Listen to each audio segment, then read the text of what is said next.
copie de mí. Y para que la grandeza de las revelaciones no me exaltase desmedidamente, me fue dado un aguijón en mi carne, un mensajero de Satanás que me abofetee, para que no me enaltezca sobremanera. Respecto a lo cual 3 veces he rogado al Señor que lo quite de mí. Y me ha dicho: bástate mi gracia, porque mi poder se perfecciona en la debilidad. Por tanto, de buena gana me gloriaré más bien en mis debilidades, para que repose sobre mí el poder de Cristo. Por lo cual, por amor a Cristo, me gozo en las debilidades, en afrentas, en necesidades, en persecuciones, en angustias, porque cuando soy débil, entonces soy fuerte. ¿Cuántos dicen amén? Qué experiencia, ¿no? Qué experiencia tan tremenda. Estuvo en la misma presencia de Dios, en lo que Él llama el tercer cielo o el paraíso, es lo mismo. Y dice que allí vio y escuchó cosas que el Señor nunca le permitió compartirlas. Ni con su palabra cuando visitaba las iglesias, ni en las cartas, sino que cuenta por encima la experiencia, pero que sin lugar a dudas tuvo que ser algo realmente tremendo. Cuando el jueves hablamos acerca de la importancia de reconocer nuestras debilidades, nuestros puntos débiles, yo quisiera dejar bien claro que una cosa es el sentirnos débil, incapaces, nerviosos, por una responsabilidad que tenemos por delante, como por ejemplo me está pasando a mí con esto de México, que se está creando una expectativa y se está haciendo toda una, como dice el pastor José Arena, una auténtica revolución que a mí como persona, como hombre, me tiene todo el día temblando. Porque estas cosas a mí sinceramente me ponen muy nervioso. Una cosa es sentirnos débiles, ya digo, incapaces de poder cumplir con esas responsabilidades tan enormes que Dios pone sobre nuestros hombros. Y es bueno sentirse así, porque así no pierdes el contacto con la tierra y no te crees bajo ningún concepto que todo lo puedes y que todo lo sabes y que no hay nada que no puedas superar. Eso es una cosa.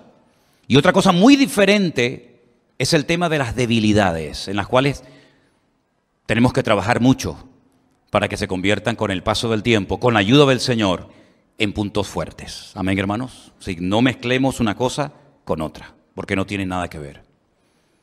Los puntos débiles de nuestra vida no debemos de ocultarlos. Primeramente porque el Señor los conoce. Y como dijimos el día jueves, si esos puntos débiles no los reconocemos y se los entregamos al Señor, son auténticas amenazas en nuestro camino. Es como entrar en un terreno lleno de minas, que en cualquier momento puede salir por los aires porque no sabes dónde está el explosivo.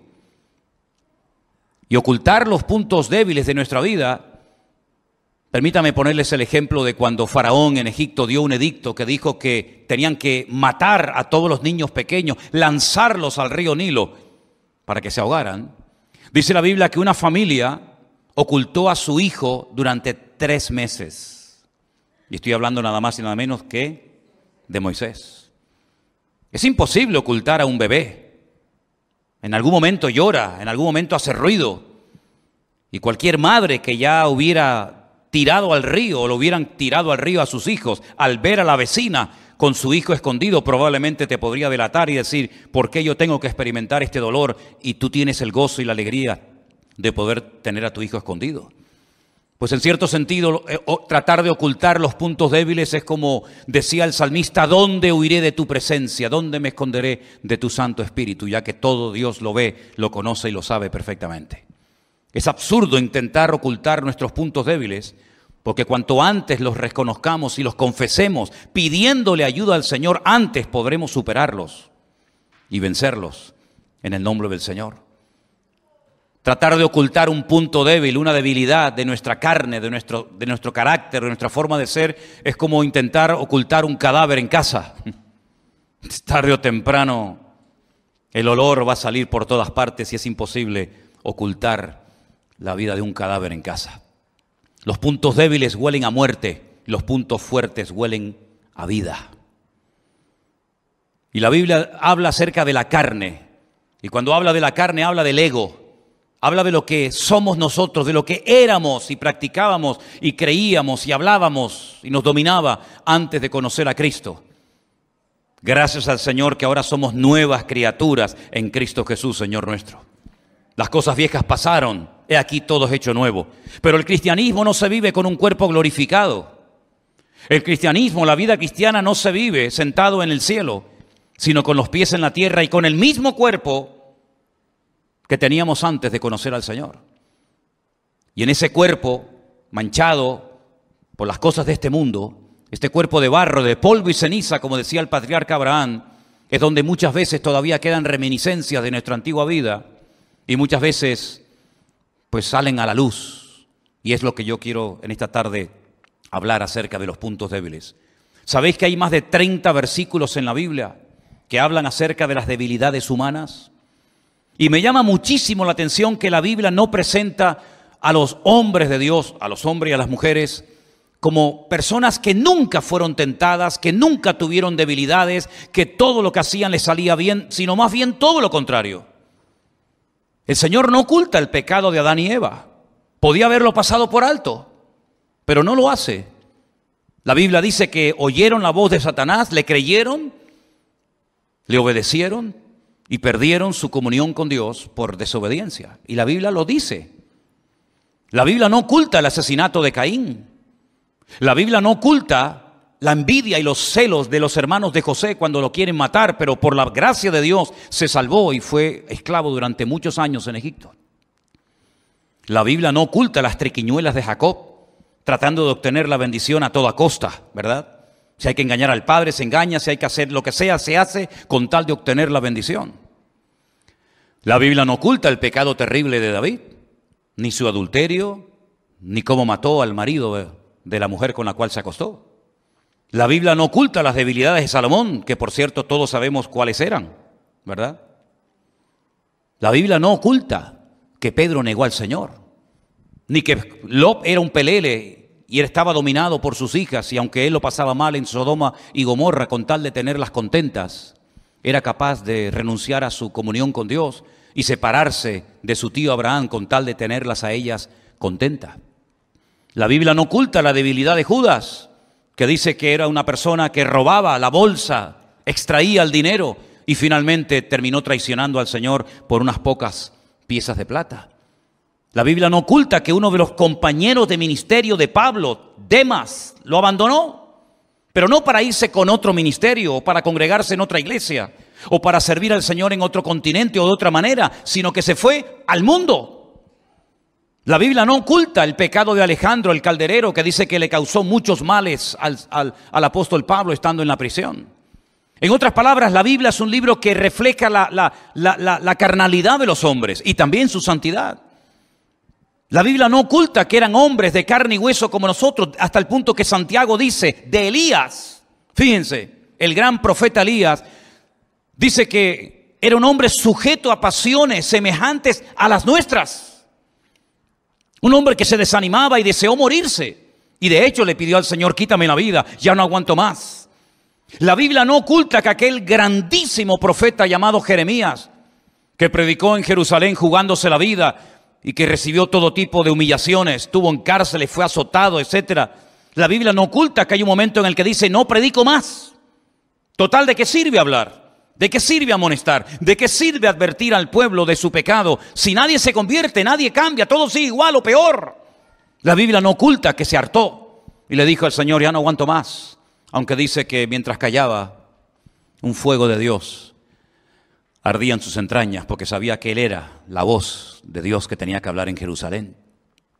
Es decir, todos y cada uno de los personajes de la Biblia tuvieron sus puntos débiles, y tampoco la Biblia oculta que aquel grandísimo hombre de Dios que llegó a estar en el paraíso, que estuvo en la presencia de Dios viendo cosas que en la Biblia no se cuentan y oyendo cosas que no se le permitió contar, Dios permitió que llegara a su vida una espina, un aguijón, algo que le mantenía con los pies en la tierra, y dice que el propósito de ese aguijón era para que no me enalteciera sobremanera.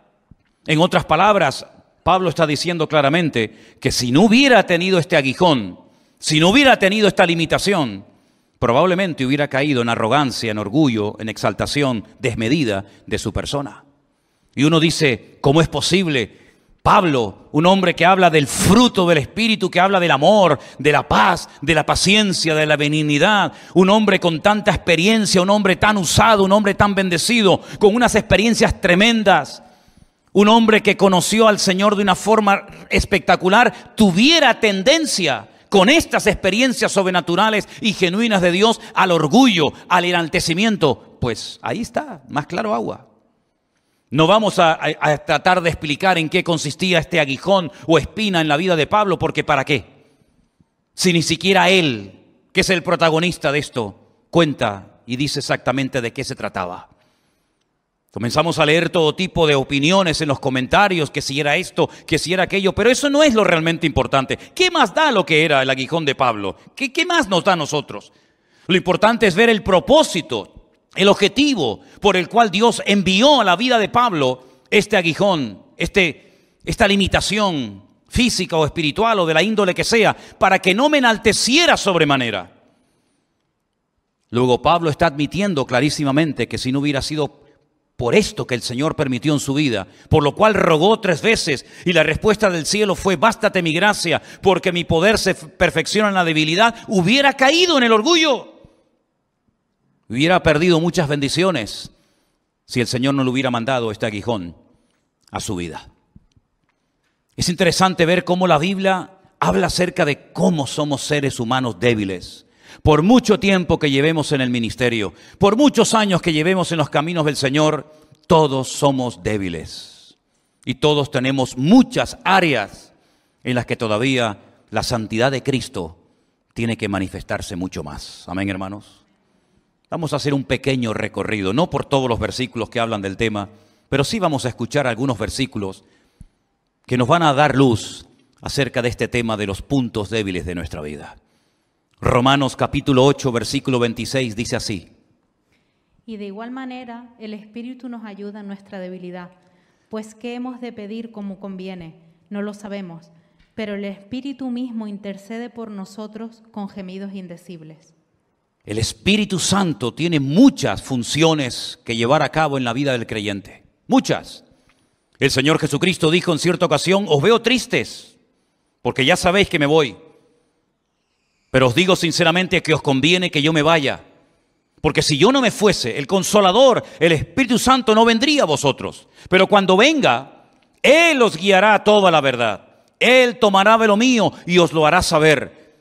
Y enumera una serie de misiones, de objetivos, de funciones del Espíritu Santo en la vida del creyente.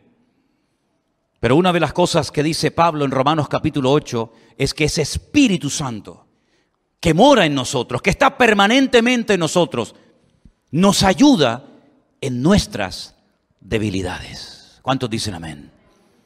¿Cómo sabe el Señor, verdad, que necesitamos una ayuda adicional? No solamente tener las ganas, no solamente reconocer, no solamente admitir y pedir ayuda, sino que el Espíritu Santo viene para ayudarnos en nuestras debilidades, para que sepamos cómo orar y no estar toda la vida luchando con lo mismo, y no estar toda la vida siendo esclavos de algo o de alguien que nos roba la paz y la bendición que recibimos tal vez en un culto como este. Es una lástima ver a muchos creyentes que no son capaces de mantener 24 horas la bendición que han recibido. Siempre viene algo, siempre ocurre algo. Si no es con el vecino, es con el amigo, o con el padre, con la madre o con quien sea. Y la voluntad de Dios es que tú sepas mantener tu victoria, tu firmeza en el Señor, y que nada ni nadie, escúchalo bien, nada ni nadie te arrebate la bendición de Dios. Que no dependas de nada ni de nadie, sino solamente del Señor. Y para poder llegar a ese nivel de madurez, para poder mantenernos firmes 24 horas al día, 365 días al año seguido, uno detrás de otro, el Espíritu Santo que mora en nosotros viene a ayudarnos en nuestras debilidades. Y eso debería darnos un gozo y una tranquilidad tremenda. Amén, hermanos. Romanos 14:1 nos habla de un tipo de creyentes que existen, como por ejemplo este. Recibid al débil en la fe, pero no para contender sobre opiniones. Débil en la fe. Qué triste, ¿no? Ver personas débiles en la fe. Cuando la fe es algo tan importante que dice que sin ella es imposible agradar a Dios. Pues hay personas sí que tienen fe, pero es muy débil. No es una fe madura, no es una fe robusta. Es una fe que depende a veces de emociones, de sentimientos, de circunstancias. Y la Biblia dice, bueno, hay débiles en la fe. No entren a pelear, no entren a discutir sobre opiniones. Pues recíbanlo y traten de ayudarlos lo mejor posible. Espero que no haya ningún débil en la fe en esta tarde entre nosotros, ni en sus casas, sino que todos tengamos, como dijo el Señor de aquel hombre, grande es tu fe. En todo Israel no he encontrado un hombre con tanta fe como este hombre, ¿se acuerdan? También en Romanos capítulo 15, versículo 1, nos dice la palabra así. Así que los que somos fuertes debemos soportar las flaquezas de los débiles y no agradarnos a nosotros mismos. Ahí hay dos tipos de creyentes, los fuertes y los débiles. ¿A qué grupo perteneces? ¿Con quién te identificas? ¿Con los fuertes o con los débiles? Si dices con los fuertes, pues dice aquí que los fuertes deben de soportar las flaquezas de los débiles y no agradarnos a nosotros mismos. Y si eres del grupo de los débiles, pídele al Señor que salgas de ese grupo lo antes posible y que formes parte de los fuertes y maduros en el nombre del Señor. Tenemos por otra parte un versículo precioso que es un consejo a las personas que son débiles, a las personas que han caído y tropezado, a las personas que han perdido su estabilidad y firmeza en el Señor. Hebreos 11:34. Apagaron fuegos impetuosos, evitaron filo de espada, sacaron fuerza de debilidad, se hicieron fuertes en batalla, pusieron en fuga ejércitos extranjeros. No era ese el que yo decía, pero está bien, sí. El capítulo 11 del libro de Hebreos es extraordinario porque habla de cosas que se lograron hacer en la historia gracias a la fe. No todos hicieron lo mismo. Hay gente que tiene fe o tuvo fe para ir a la guerra y vencer a los enemigos del pueblo de Dios. Pero hay gente que tuvo fe para aguantar sufrimiento y torturas y adversidades. La fe nos ayuda para tantos y tantos aspectos de la vida. Y dice que hubieron personas que sacaron fuerza de la debilidad porque clamaron y se refugiaron en el Señor. Pero en la carta a los Hebreos, en el capítulo 12, verso 12, que es el versículo que es un consejo, dice: por lo cual, levantad las manos caídas y las rodillas paralizadas. Las manos caídas, los que dicen, he tirado la toalla, pastor. Ya no puedo más con esto. He bajado las manos, me rindo. Ya no puedo más. Las rodillas paralizadas, las que ya no quieren avanzar, los que ya no quieren caminar, han tropezado tantas veces, han hecho tanto tipo de promesas, han decidido, después de un mensaje, tomar una decisión por el Señor y luego no la han cumplido, no han permanecido en el Señor, que dice que a esta gente que ya ha bajado las manos y que tienen ya las rodillas paralizadas, hay que levantarlos y decirles adelante, todavía queda mucho camino por recorrer. Le pasó a Elías, le pasó a Pedro, le pasó a tantas personas de la historia bíblica que por lo que hicieron o no hicieron, por lo que dijeron o dejaron de decir, se sintieron fracasados, inútiles. ¿Cómo se va a sentir Pedro después de haber negado al Señor 3 veces? No era la mejor noche, no era el mejor día de su vida.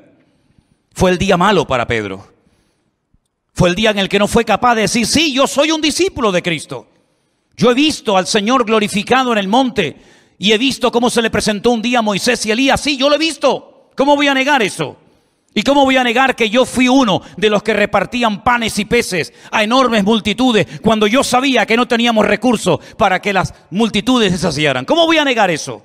¿Cómo voy a negar que un día entró a mi casa y oró por mi suegra y la fiebre desapareció al instante? ¿Cómo voy a negar yo que caminé con mi Señor por encima de las aguas? Pues lo negó, no sé quién es ese hombre. Y por eso dice que esa noche lloró amargamente.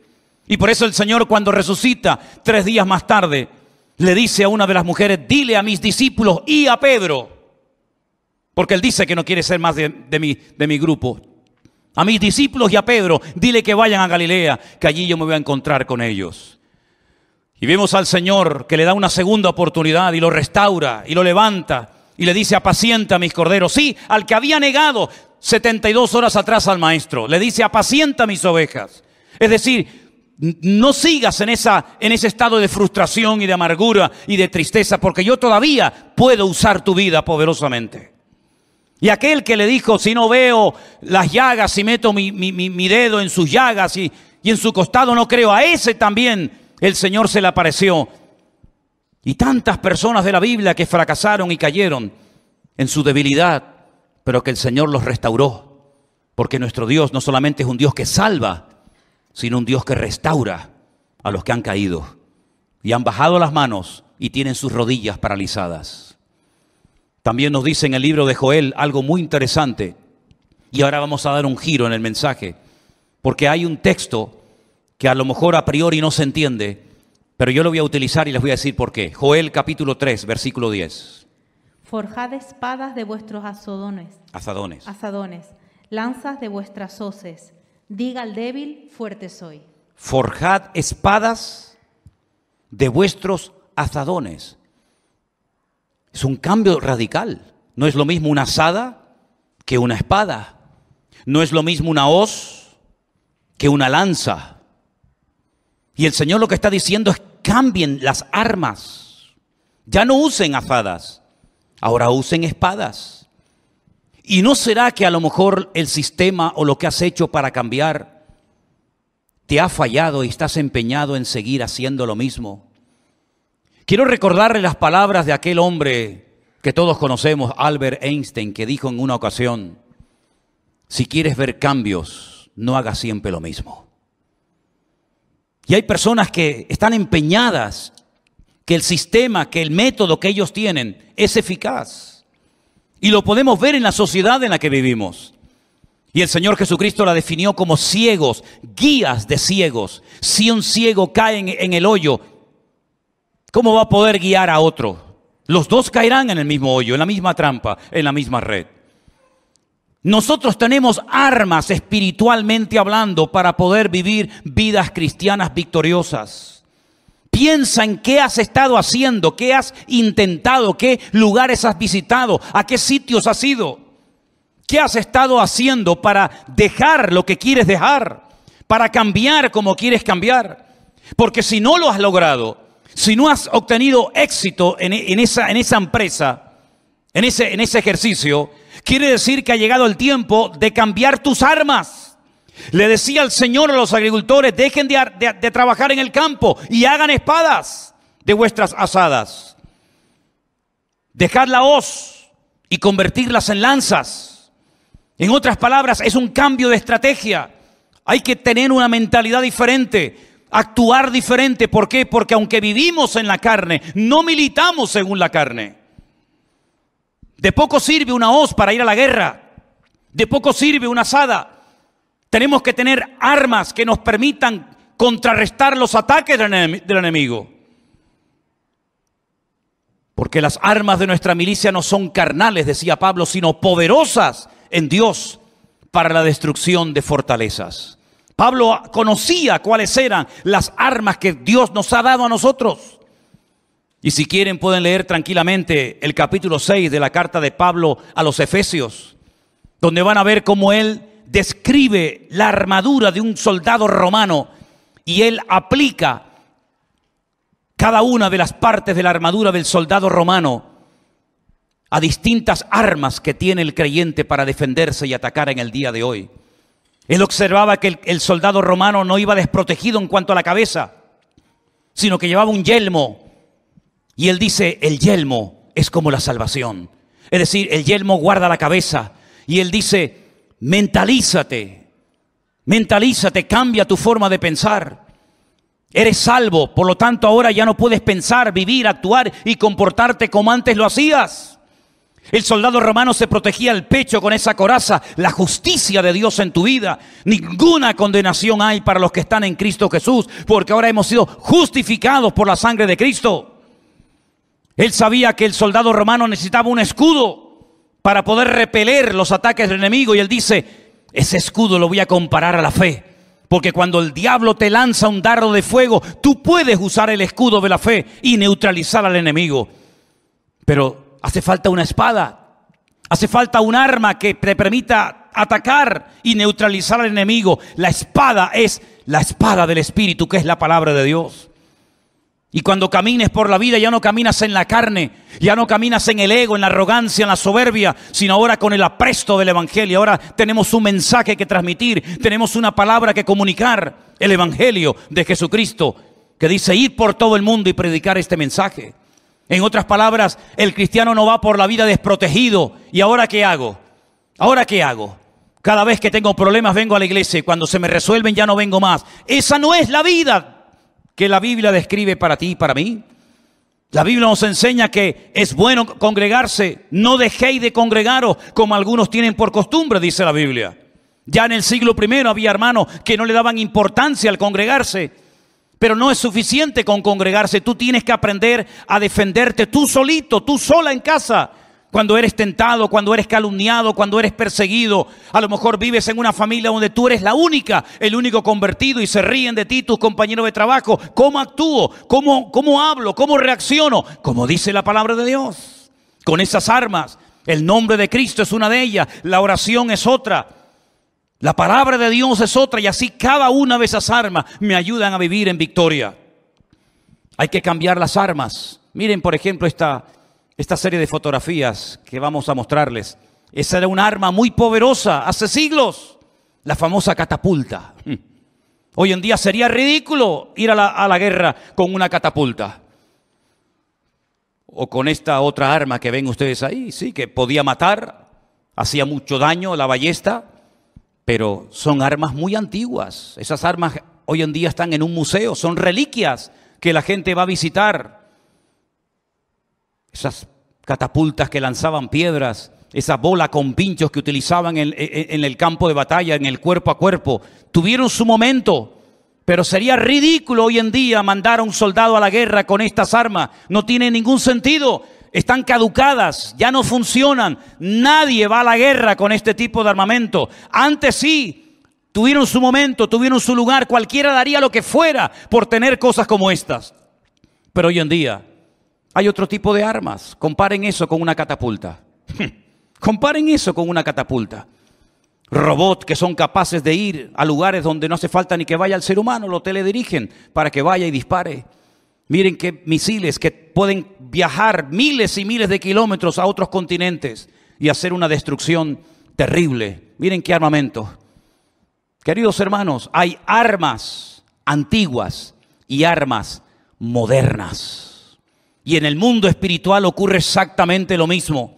Cuando tú no conocías al Señor, tenías tus métodos, tenías tus ideas para defenderte, para protegerte, pero no puedes seguir aplicando, no puedes seguir viviendo con aquellos métodos hoy en día tu vida cristiana. ¿Qué hacías antes cuando alguien te criticaba?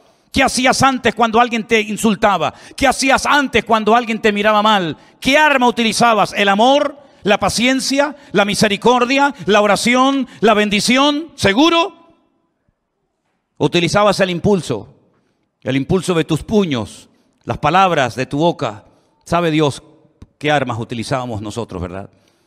Pero ahora, aunque andamos en la carne, aunque estamos en este mundo, no militamos, no ejercemos en el ejército de este mundo, sino que ahora cuando recibimos ataques y presiones de todo tipo, de arriba, de abajo, incluso hasta de hermanos en Cristo. Porque no solamente son los problemas que vienen de la calle, a veces también vienen desde adentro. Y se levantarán de entre vosotros, dice la Biblia, falsos profetas y falsos apóstoles y falsos hermanos. Por supuesto que sí, siempre lo ha habido y siempre lo sabrá.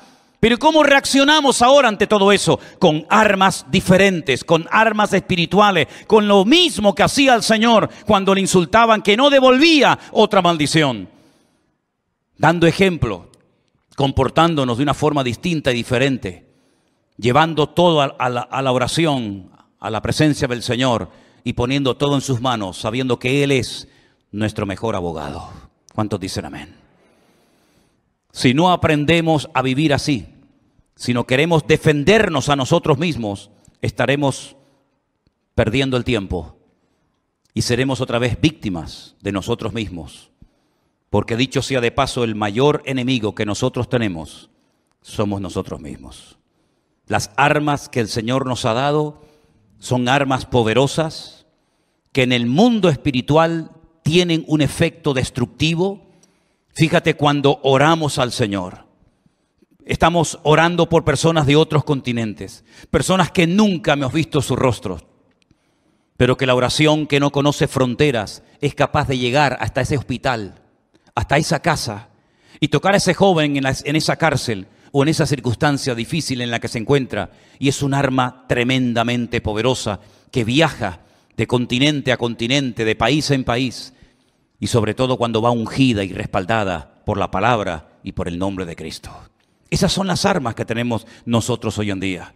Antes, cuando tal vez no teníamos dinero, cuando no podíamos pagar las deudas, cuando nos echaban del trabajo, cuando no te pagaban lo que te habían prometido pagar, ¿verdad? Agarrabas al jefe por el cuello, le insultabas, lo querías denunciar, le querías pegar. Pero sin embargo ahora tenemos las promesas de Dios.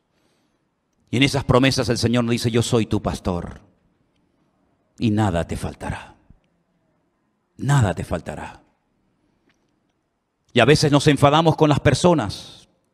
Y es como cuando nos golpeamos con el martillo un dedo. ¿Le ha pasado alguna vez a ustedes? ¿Alguna vez te ha pasado? Como duele, ¿eh?